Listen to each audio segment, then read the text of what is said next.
This is the Miller philosopher. So any person who has read Tolkien or is a fan of that, or even just seen the movies, is pretty much aware that everything that kind of goes down in the west of the known world. That is pretty much anything that is west of the Misty Mountains and somewhat eastward a little bit, at least as far out as Rovanian or the Sea of Rune.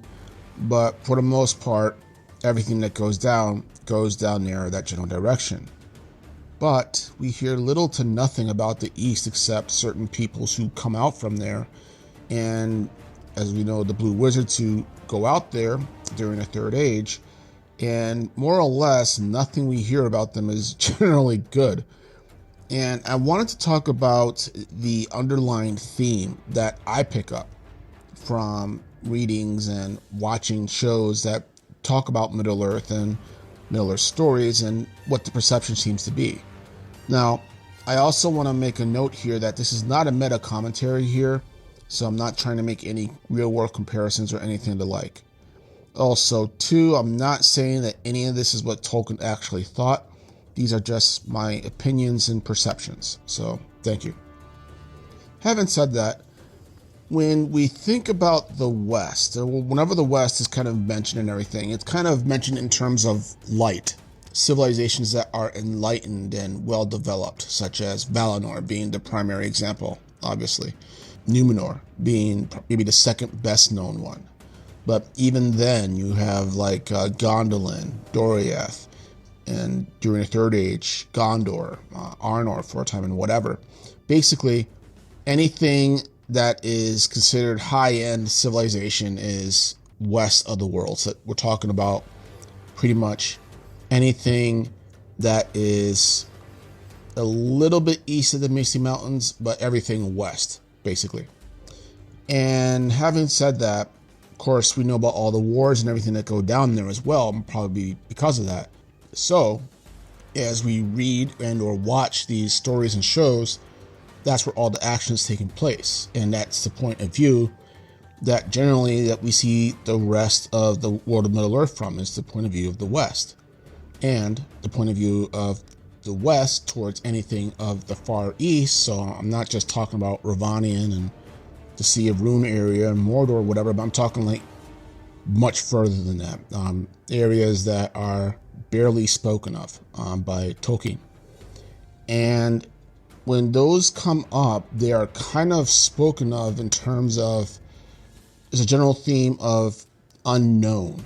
Okay, there's a sense of like the closest real world comparison I can make. I mean, it's not meta, but the closest, it's the best way I can put this, is how 19th century Europeans used to regard sub-Saharan Africa as the dark continent.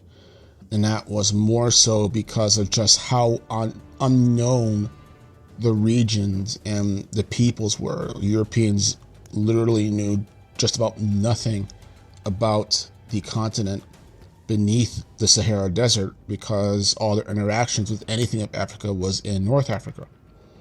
And it's a similar thing in Middle-earth, and that any interactions with the East are basically coming from furthest east is around the Sea of Rune when you're dealing with the Easterlings of the third age. But also, too, we have mentions of Morgoth and Sauron, oftentimes going out into the east to either hide or recruit peoples. The interesting thing about the Far East is that even though it's unknown and it's kind of considered wild and hostile, I guess, basically, like everything out there is savage and not civilized like everything is in the West, supposedly. But also, too, that for the most part, all the major races originate from the Far East, right? The elves and men in particular come and migrate from the Far East to the West, okay? And even then, the Silmarillion says that a lot of them still stayed out there, even into the Third Age, and even into the Fourth Age included. So that there are still peoples out there, and it's also said that there are dwarven tribes out there as well that live in the mountains in the Far East of Middle-earth as well. And we basically hear little to nothing of them, except for certain, basically, during the war between the dwarves and the orcs during the Third Age. And it's speculated, I think, that dwarves from the east were allied with Sauron during the Battle of the Last Alliance. Now, that being said, there's the question of, in regarding this theme, why is the Far East so unknown to these people? Okay, in real world, mind you, I'm not talking about what Tolkien was thinking or anything like that. I do believe that the Silmarillion says that to the wild Avari elves that were living out there, the Valar and Valinor had become pretty much a distant memory, or no one knew anything about them, definitely by the Third Age. More than likely, the Great Migrations may have been remembered as kind of like a distant legend of their ancestors or something, if, considering the ancestors, may or may not be still around, because elves are supposed to be immortal. But for the most part, they stayed basically on their end of the street, I guess you can say. And the Valar, for the most part, had nothing to do with anybody who stayed after a certain point. I mean, yes, some of them were going out that far, hunting orcs or planting trees or whatever the case may be. But after the first capture of Morgoth from Utumno, they more or less stopped, and except for maybe Umo. But for the most part, the majority of them have nothing to do with the Far East at that point. So with no one to teach them anything, there's your quote-unquote darkness. There's your lack of knowledge. There's your quote-unquote lack of wisdom. No one's teaching them anything. They're left to their own devices. So therefore, everything is dark. Now, having said that, there definitely must have been some technology and some civilization, because, again, the dwarves are still out there, and they're miners, they're builders, then they're basically kind of warlike, very violent. So at the very least, more than likely, the dwarves may have been the most powerful force, if you will, or peoples living in the Far East at that time, because humans were pretty much still either on the low end of civilization or just kind of wild and savage, and the elves, for the most part, are keep to themselves and are in hiding, or at least live in trees or anything like that. These are not, high elves or even Sindar elves of Beleriand. They're not building stuff or anything like that. They're just more or less existing, minding their own business, I guess you can say. Even though, like I said earlier, it is said that they did teach early humanity, some semblance of low-end civilization. Now, it can be argued that Morgoth and Sauron may have, especially Sauron probably did, teach them higher-end technology because they wanted to use them in their plans against the forces of the West. And wild, savage, unwieldy peoples are not helpful against armies with knights and armor and cavalry and anything of that nature. So, you're going to have to build them up. And Sauron and Morgoth definitely had that kind of information. It's also a good question that in this perception of this theme of mysteriousness and unknown, and maybe arguably even fear of the East, because all interactions with the East seem to be hostile, one wonders how the East would have perceived the West as well through the ages. Because we get all our information about the events of the world, about the Third Ages, from the point of view of the western end of the continent, the northwestern end of the continent. So we're talking everything from Beleriand to roughly around the area of the Misty Mountains, maybe somewhat south, going as far as Harad, which I may cover in a later video. And then, maybe earlier than that, Numenor and Valinor, which is still westward and still associated with the West and light and all that stuff. So that's how we get all the information. But these people in the East don't have that kind of information, except perhaps, for a long time anyway, what Morgoth and Sauron are feeding them, okay? And if they are telling them stuff about it, it's not probably good. Especially since that if you're going to follow the path that they are teaching humanity out there stuff, then more than likely, if you want to base it on how Morgoth behaved towards the Easterlings after the Battle of Unnumbered Tears, he wasn't really much as terrifying him at that point. He was making promises, and presumably coming through in those promises. They get more advanced weapons, presumably building up their own civilizations out there and everything else. So it seems like he's kind of following through on it. And when their armies march out west to do their thing with Morgoth and the elves and all that stuff and everything, more than likely none of them are going to be the wiser about the truth of what those people who went out found out about Morgoth, that basically he is deceitful and that he lied, and that all the promises he made about better lands and everything that exist, while true, he was not going to give to them, and he gave them shit land with shit weather, basically. And none of those Easterlings apparently got back to the east to kind of report that, like, hey, don't listen to this guy, he's fucking lying. And one also wonders too about certain major geographical cataclysms and events that happened in Middle Earth, that again, from the west we understand why it happened, but in the Far East have no clue why, such as, for example, the rising of the sun, the first rising of the sun. What would their perception of those people have been like, seeing this great light suddenly rise from into the sky, which has never before been seen, which, up until that point, everything was eternal night with stars at the very least, and that was it. What would the reaction have been seeing this unknown great light source suddenly appear in the sky and illuminate everything all of a sudden, and just kind of change cycles of how people lived and what they did and everything? One wonders about that. And if I had to speculate, I probably would imagine it would have been great fear, at first, because that's terrifying. That would be like if the sun suddenly grew several sizes in our sky, we'd be fucking, shitting ourselves. So I think it would, probably would have been something like that. Also, too, the Valar, if the humans at least were told by Morgoth and Sauron anything about them, Valinor in the West were not, High West, were not put in a good light, would not have been put in a good light. They would have been put in a light of basically being liars and, at best not caring, at worst out to eventually come out to destroy them. Again, based off what Morgoth was telling people in the Silmarillion. Also, too, with Sauron, when he's out there and he's corrupting everyone and everything, is probably telling them something similar, because you got to remember that during the War of Wrath, the East sent a whole bunch of people out west, and if any of them returned, it was far and few between.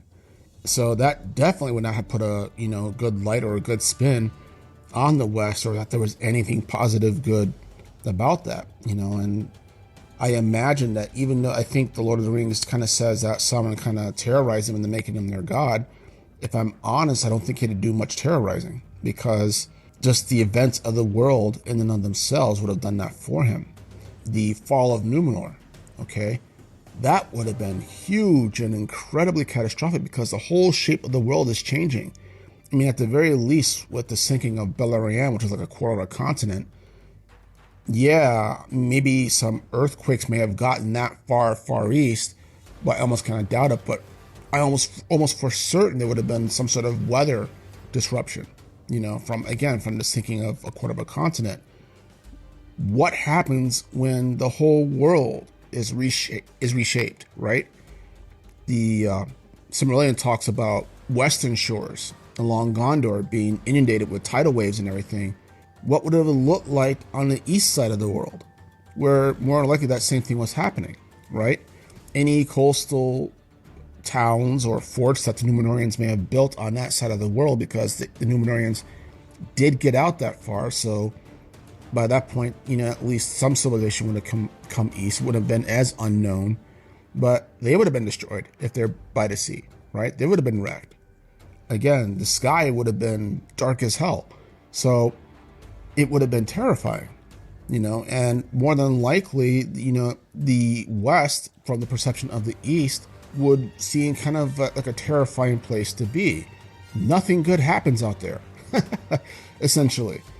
They may have seen, in reality, they may have seen the West the same way as the West saw the East. That there is nothing good about these people out there, because every time, our people go out that way, bad shit happens. And, the gods are raining down fire on their heads. There are consistent wars that are going on that are wiping out whole peoples. I mean, yes, it does say in the appendices of Lord of the Rings that there were wars going on between Easterling tribes and stuff as well. So it's not like that was an unknown thing. And of course, you have the fact that the dwarves, like I said earlier, did go to war during the Third Age to ally with their Western kin in their fight against the orcs. But by and large, it's just like every major war, every major cataclysm has something to do with the West. So I think that the theme of unknown kind of bounces back to the West from the perception of the East.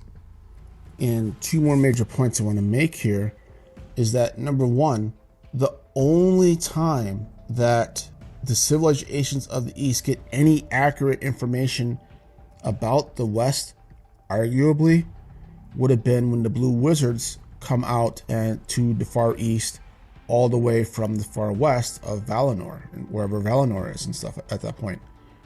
And given that they are Maiar, okay, that's going to be their first piece of information or whatever of what's actually happening out there that is from a source that is not actively hostile with the West at that point in time. And that's a big deal, because if you think about it, this is the first major interaction with anything real of the West, particularly Valinor, since the First Age, when they were riding out to the Far East hunting monsters. Okay? That's, God knows how long time ago that was. That is beyond ancient history. That's myth and legends and hidden in mist, if anyone even knows anything or remembers anything about that. This is the first time that would have happened. And that, when I think about that, that's really amazing, right?